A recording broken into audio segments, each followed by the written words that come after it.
Fala aí, galerinha, aqui é um tutorial para ensinar a atualizar os drivers do PC.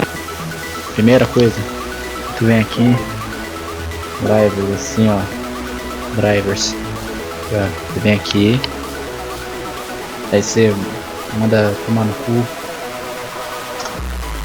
beleza, daí você vai abrir isso aqui, tu vem em adaptador de vídeo, vem aqui ó, apertar atualizar driver,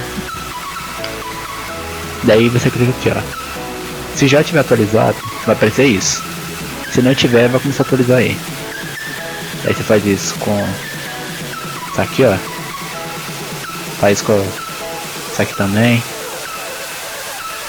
isso aqui também, e principalmente com os processadores, tá entendendo? Beleza, daí você faz isso e você atualizou seus drivers. Espero que tenham gostado, dá um like aí.